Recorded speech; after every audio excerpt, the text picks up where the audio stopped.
Alright, thanks for watching, and today I want to talk to you about something truly unbelievable. Namely, there is one formula in linear algebra which includes all the approximate integration techniques you learned in calculus, like the midpoint rule, the trapezoidal rule, the Simpson's rule. And really what I find amazing about this is that it also illustrates the beautiful interplay between linear algebra and calculus. So let's get started, and it has to do with those dual spaces, which I have many videos of. And what's also nice about this, when I first learned about dual spaces, I'm like, this is so abstract, who cares about it? Well, it turns out it has applications even in applied math, which we'll do now. So consider the following space, which are the polynomials of degree less than or equal to n. If you want P and R. Okay. And consider different scalars, which if you like, think of it as nodes. So, like C0, C1, up to Cn. So let C0 up to Cn be distinct real numbers. They're scalars, they're not polynomials. And again, it's not clear what I'm doing, but let me explain my steps. First of all,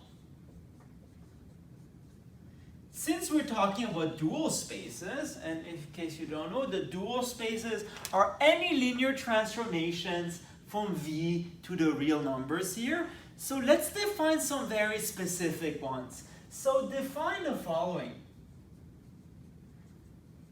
Fi going from V to R by simply Fi takes a polynomial at the input and evaluates it at that node Ci. And that's for I from 0 to n. And there's a reason why we start at 0. We need n plus 1 of them. So let me illustrate this with an example, because those are very important. They really take a polynomial, evaluate them at every point. Just like our integration rules, where we just evaluate the function at the midpoint, at the trapezoid, etc., etc. I'm not an expert in tying, so my tie fell off a bit, but all right. So for example, let's take n equals 2. So 3 nodes, and let P be the polynomial 3 plus 2x plus x squared. And suppose our points are 1, 2, and just to illustrate that they don't have to be equally spaced, let's take 4. So this is 1, this is 2, and this is 4. All right, and then let's evaluate, for example, f0. What is f0 of P? Well, that's P at C0, and that's P of 1. And P of 1 is 3 plus 2 plus 1, which is 6. f1 of P, that's P at C1, which is P of 2. And P of 2 is 3 plus 4, which is 7, plus 4, which is 11.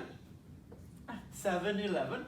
And f2 of P, that's P at C2.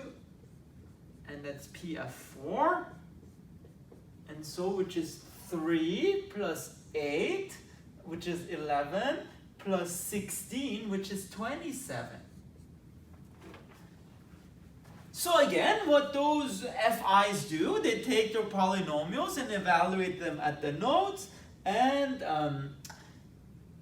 in particular, what those are linear functionals. So you can show that Fi are linear transformations from V to R. In particular, each Fi belongs to the dual space, because that's what the dual space is. It's a set of linear transformations from V to the real numbers, or to the scalars. Okay, And in particular, what I'm claiming is something even more powerful. Not only are the elements of V star, they in fact form a basis. So claim those F naught up to Fn is in fact a basis for V star. So they're linear functionals and they form a basis. And why is that true? So this is kind of neat and should remind you a bit of Lagrange interpolation. So let's show it's linearly independent. So suppose A naught F0 plus dot dot dot plus AN Fn equals to the zero functional, which here, if you like, it's the function that takes P as its input and spits out the zero number. Now that's an identity. Again, that's for some AI. For some A0, dot dot dot AN in F, okay, or in R in this case. It also works, I think, for complex things. But anyway, so, and what we want to show is that those scalars are zero. Now, this is an identity in terms of functions. In particular, we can evaluate this identity at any polynomial P. So what we get is A0 F naught at P plus dot dot dot plus AN Fn at P equals to the zero functional evaluated at P, which is just the zero scalar here.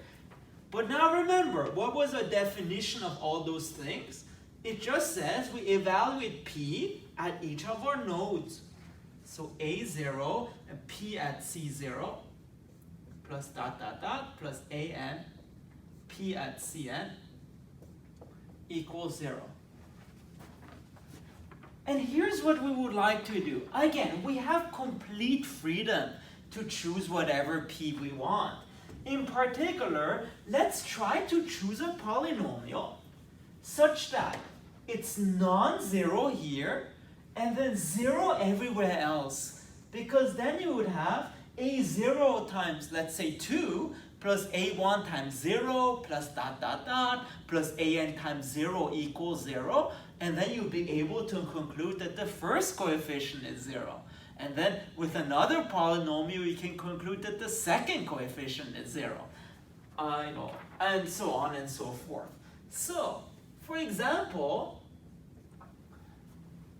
in order to have a polynomial that is 0 at C1 up to Cn, but non-zero at C0, you can, for example, choose P to be the product of factors of all the Ci's except for C0.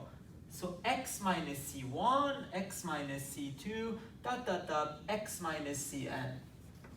Because look, this is precisely 0 at C1, C2, up to Cn.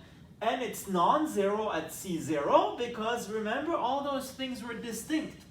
So then, what does this become? Then we get A0 times this polynomial evaluated at C0. So C0 minus C1, C0 minus C2, dot dot dot, C0 minus Cn, plus A1, and now evaluated at C1, so C1 minus C1, blah, blah, blah, but this is already 0, so this disappears. And then, if you want A2 times C2 minus C1, C2 minus C2, whoops, that also disappears, etc., plus AN times Cn minus C1, dot, dot, dot, Cn minus Cn. And whoosh, this disappears, and we know from assumption that this is equal to the 0 scalar. And in particular, what I said, remember, we chose all our nodes to be distinct. So this whole product is not equal to 0. So the only way that A0 times something non-zero can be 0 is if A0 is just 0. So already from that, we can conclude that A0 is 0. And then you can just continue. Now let P to be the product of everything except for C1. So let P, if you want, be x minus C naught, x minus C2. You see we're jumping x minus C1 up to x minus Cn. Then again, by the same argument, we get at C0 this is 0, at C1 this is something non-zero, at C2 it's 0, etc., etc., and then you can conclude A1 is 0. And so on and so forth until you get that everything is 0. So, what have we shown? We've assumed that some linear combination gives us 0, and we showed that the coefficients are 0. Therefore, our polynomials, or I guess our functionals, are linearly independent. So we get linear independence from that. And what's the other ingredient to show something is a basis? Well, just show that it spans. But luckily, we are in finite dimensions, so we just need to show that sort of the dimensions match. Well, look, how many vectors are in that set? F naught up to Fn. Well, n minus 0 plus 1, so n plus 1 vectors. And it's linearly independent. And moreover, in which space do they lie? It's in Pn star, so V star, okay, which is Pn star. But look, what is the dimension of V star? Well, there's a fact that says the dual space in finite dimensions is as big as the regular space. So that's the dimension of V, which is the dimension of Pn. But Pn is n plus 1 dimensional because a basis is 1x, x squared, up to x to the n. In particular, it is a match, and those two sets can go on a date, and because we have a set with n plus 1 vectors, which is as big as the dimension of the space. So if you have as many vectors as the space allows, then it's a basis. So we do get that we have a basis.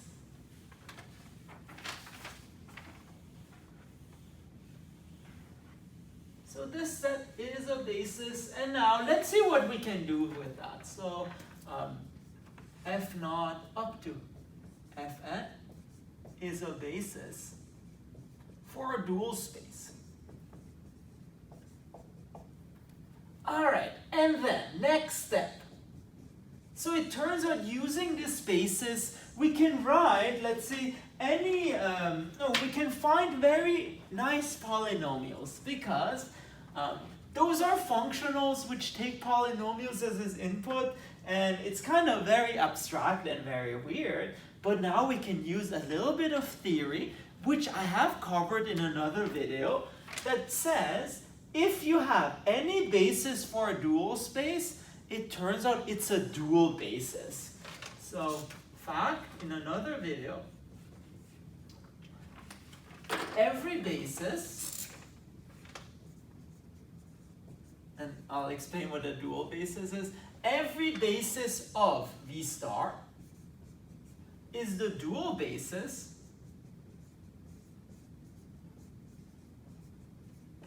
of some basis of V.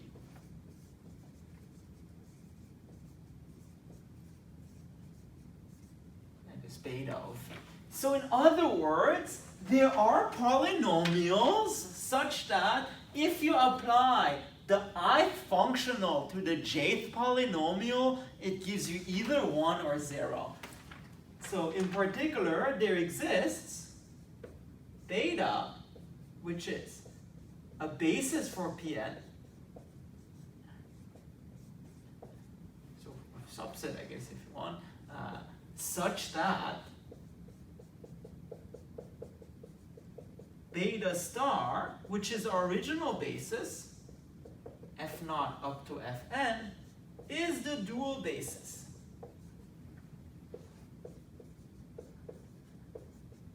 Basis of beta. And there's a reason I'm doing it this abstractly, because you can get a very neat result out of this. Because what's a dual basis? It's just, so if you're given a basis, p naught up to pn, p naught, p1, dot, dot, dot, pn.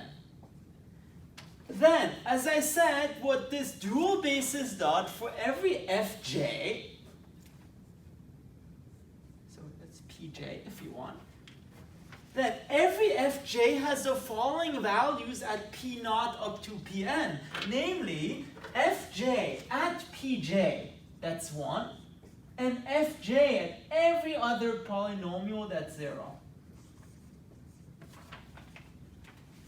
So in other words, fj at pi is equal to 0 if I is not j, and 1 if I equals j.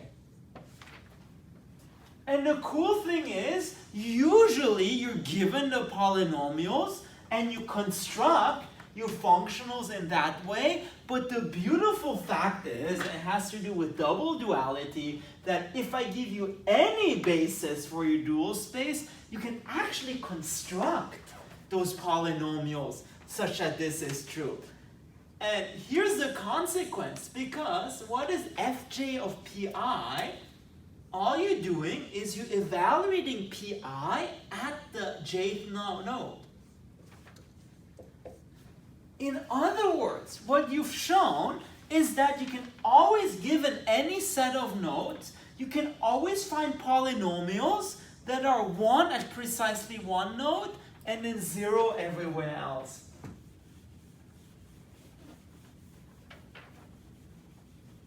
So what you get then, as a result, there exists p naught up to pn in Pn such that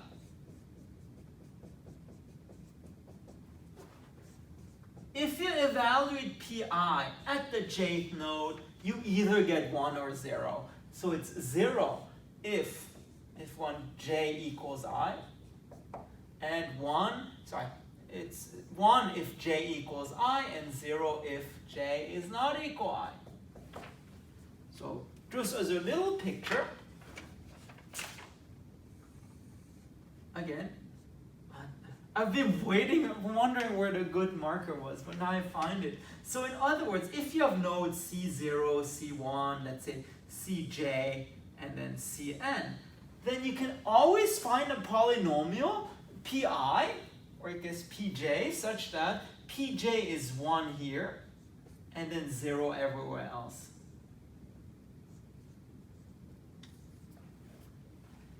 In other words, you can find a polynomial such that for all the nodes, we have the value 1 at precisely one of the nodes and 0 anywhere else. And what's amazing is that we have it at,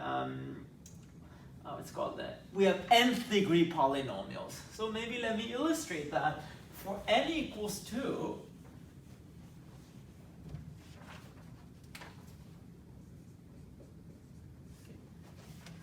and again, let's say C naught is 1, C1 is 2, C2 is 4.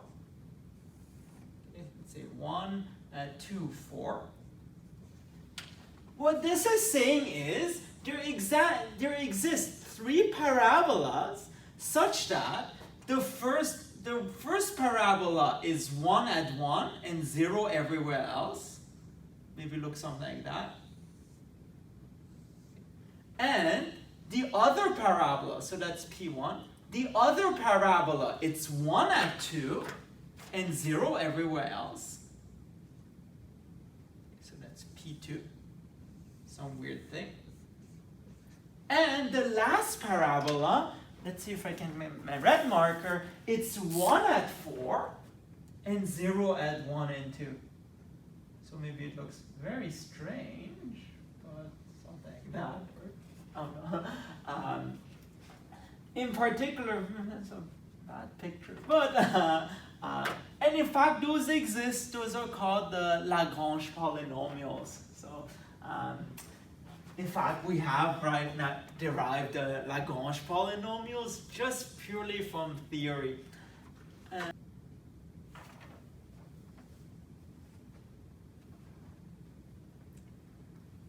All right, and in fact, we can show it turns out that those polynomials are unique. So there's just one set of polynomials with those properties, and you can just do this because if you have any other polynomial, because it's a basis, you can write this in terms of the fi's and then evaluate it at points. But that's not the point of today, literally speaking. The point is somehow using those polynomials, we would like to get a very easy representation formula. And just a little consequence, which I won't really talk about now. But if you want, there's some other video on Lagrange interpolation where I do this explicitly. What this is saying is that if A1, A0 up to AN are given, then actually there exists a unique polynomial that goes through certain points. There exists a unique polynomial of degree n, and so p of degree n, such that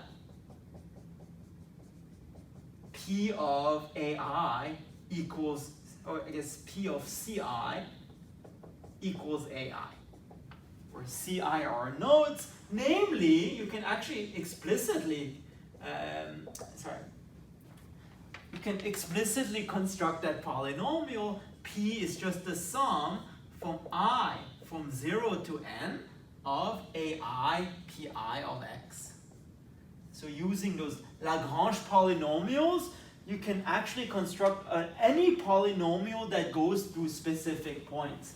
So for example, if you want a parabola, again, let's say with nodes 1, 2, and 4, and if you want that parabola to go through, let's say, 2, and then 5, and then -1, well, it turns out with this you just connect the points, and we know that there exists such a parabola by this theory. And I have done another video on this with Lagrange interpolation, where I actually show you how to explicitly do it.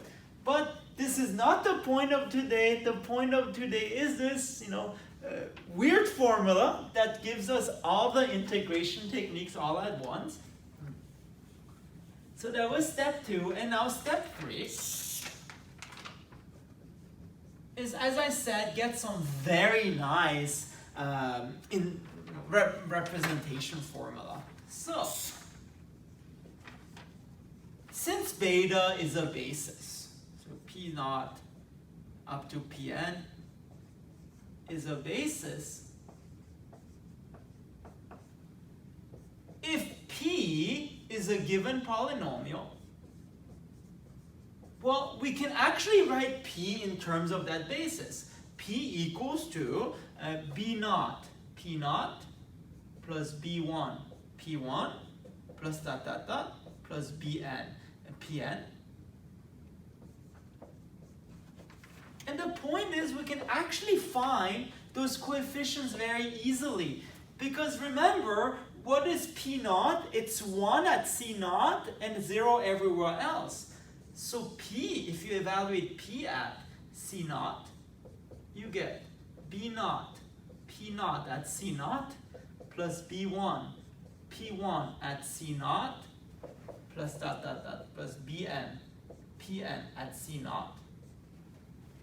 And you see this is 1, this is 0, and everything else is 0. That's just by definition of if you want P0, P1 up to Pn. Because remember, if we have C0, P0, it sounds like P0, but it's like that. P0 is 1 here, and then everything else is 0 here. So P1 would be 0, 1, 0, 0, 0. P2 would be 0, 0, 1, 0, 0, 0. And in particular, everything vanishes except for this term. And indeed, what we get is that B0 is just P evaluated at the first node.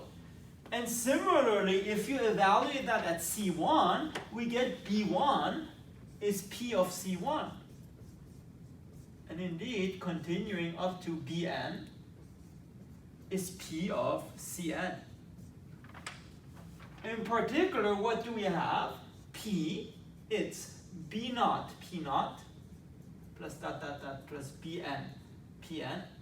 And now we have our formula for B0, so it's P of C0, P0, plus dot, dot, dot, plus P of Cn, Pn.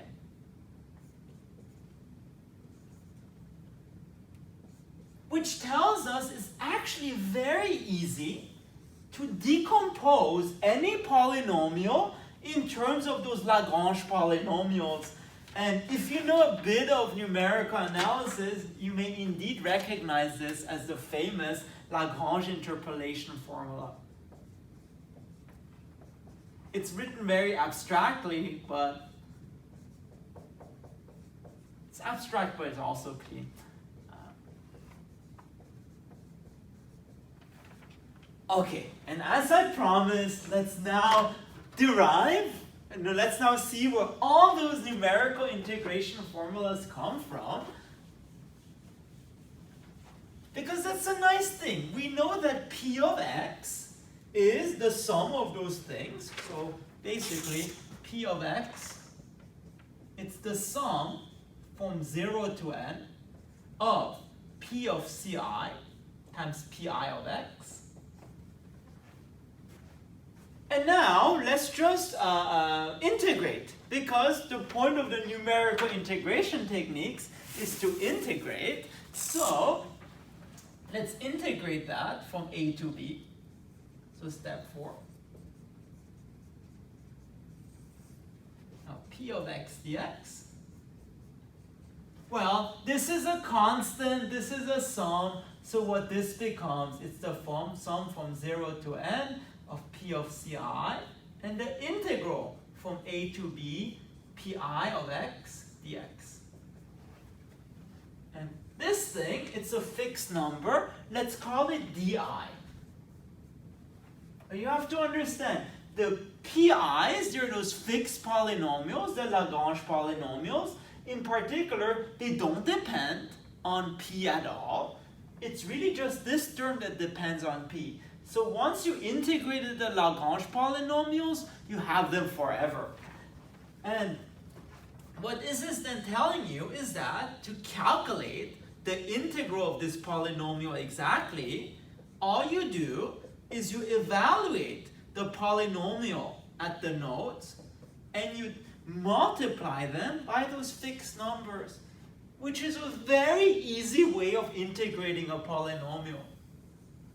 Because again, those ones you already have, and all you need to do is evaluate your polynomial at the nodes and multiply them by the numbers.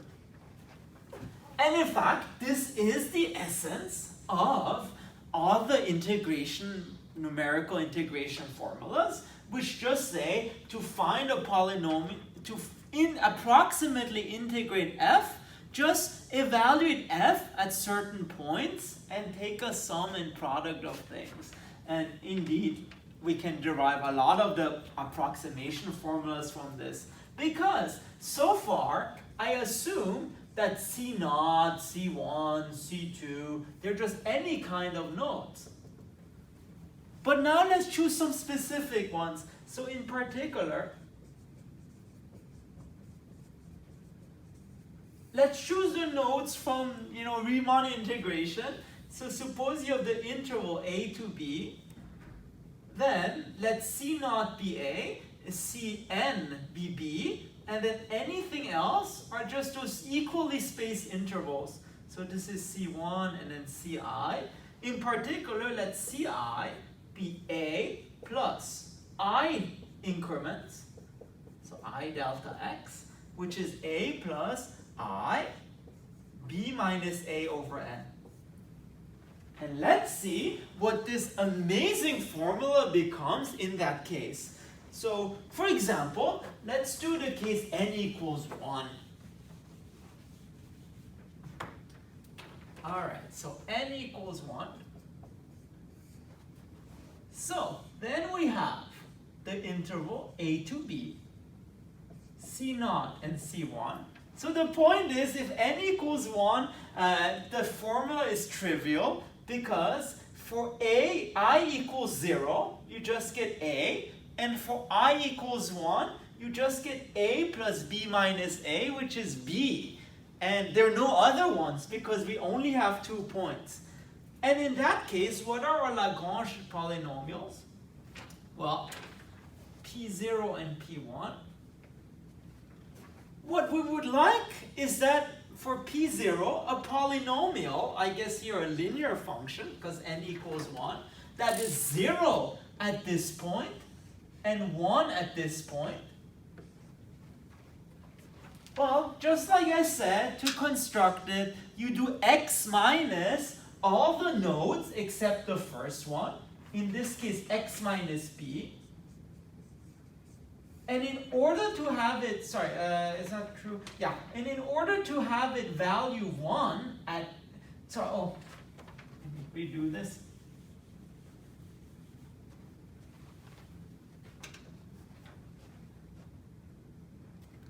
All right, so for n equals 1, let's see what we get. Well, in that case, our points are trivial because we say let's have 2 equally spaced points starting at A and ending at B. Well, C0 should be A and C1 should be B. And in fact, you can check it with this formula. If I is 0, this becomes A. If I is 1, it becomes A plus B minus A, which is B. Because remember, n equals 1. And now, let's see what we want for P0 and P1.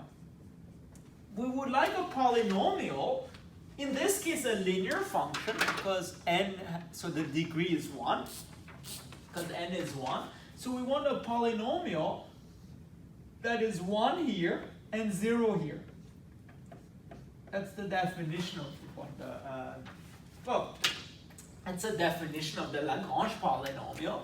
And for the other one, we want a linear function that's 1 here and 0 here. Now remember how we constructed those polynomials. We said for the first one, let's ignore the first node and just focus on x minus the other nodes. So here it's x minus b, and to make it have value 1 at a, well, the value is a minus b, so to normalize it, make it value 1, we get a divided by a minus b.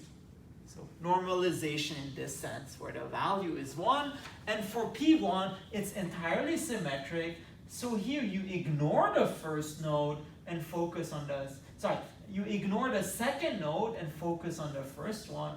So x minus a, and to make it have value 1 at b, you divide by b minus a. Then what is this saying? This formula is saying to integrate any linear function exactly, you calculate p at every node, so your polynomial at every node, and you multiply it by the integral of this and the integral of that. That formula then says the integral from a to b, p of x dx, equals, so to p at the first node, which is a, times the integral from a to b of x minus b over a minus b. So that is what we call d0, plus p at the second node times the integral of the second function, x minus a over b minus a dx. So I forgot the dx here, so that's d1. And now those things we can just evaluate them. Just using pure calculus, we then get p of a times, if you want, the antiderivative is x minus b squared over 2 times a minus b from a to b and plus p of b. Okay, so x minus a squared over 2b minus a from a to b. b minus b, which is 0, minus a minus b squared over a minus b, and then plus p of b, okay, b minus a squared over 2 times b minus a. This term, well, cancels out, and also this term cancels out. But look, minus a minus b is b minus a. So we get pa over 2, b minus a, plus pb over 2, b minus a, which gives us b minus a times p of a plus p of b over 2. In other words, to integrate p of x dx.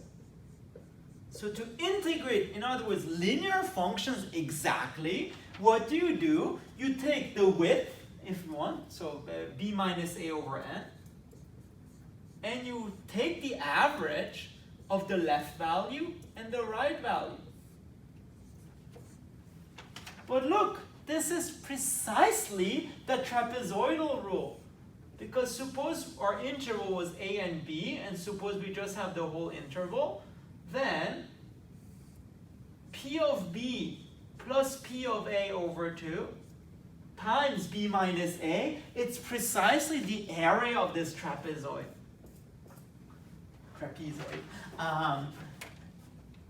In particular, this is the essence of the trapezoidal rule. We really want to find a function, or I guess a formula, that evaluates linear functions exactly. And this is precisely what we have here. So this is a trapezoidal rule.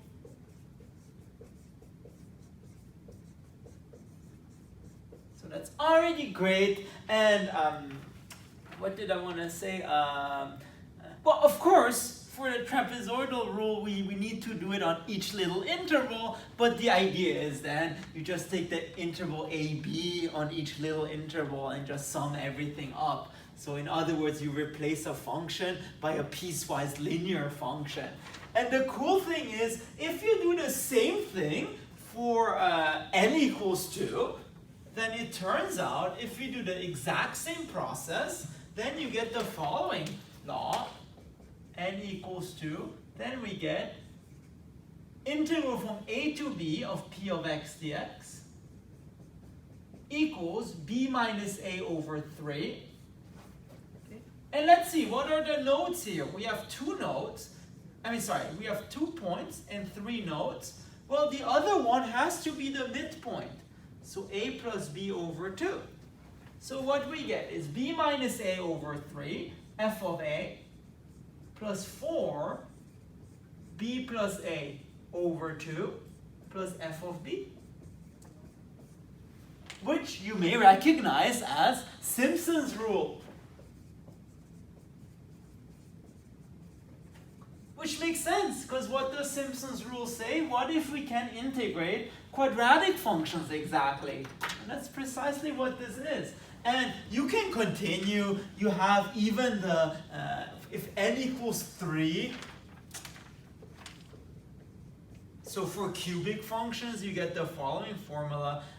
Integral of a to b of p of x equals b minus a over 3b minus a over 8 times f of a plus 3 f of, if you want, a plus delta x plus 3 f of a plus 2 delta x plus f of b.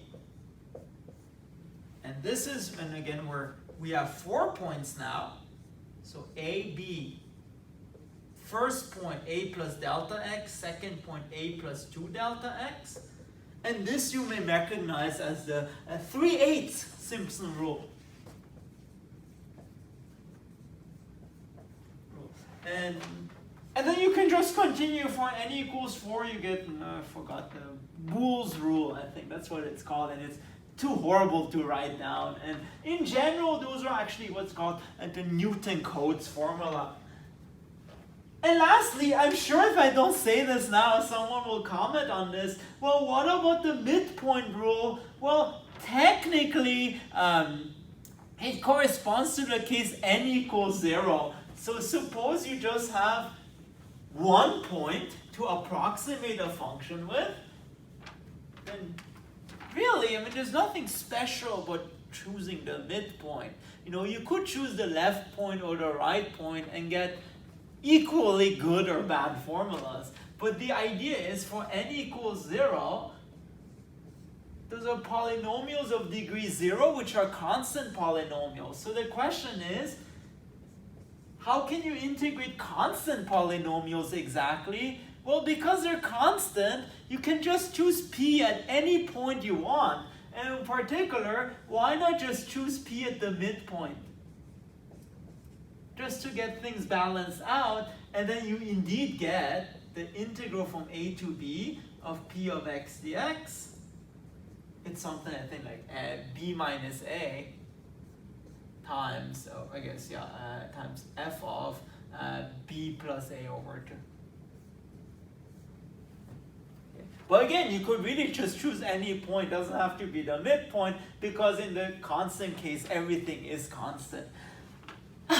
Anyway, so I hope you like this really cool linear algebra / calculus extravaganza, and I hope that convinced you now that dual spaces aren't just some random gibberish, they're actually very useful, because we were able to derive all those formulas, not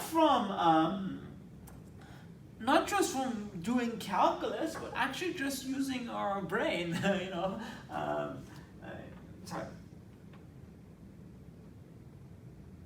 So we're able to do that, not just using calculus, but actually some nice mathematical theory about dual spaces. In particular, dual spaces aren't just those really abstract things. I mean, they are, but they are also very useful even in applied math. And there's some really nice consequences about them. Alright, I hope you like this. If you want to see more math, please make sure to subscribe to my channel. Thank you very much.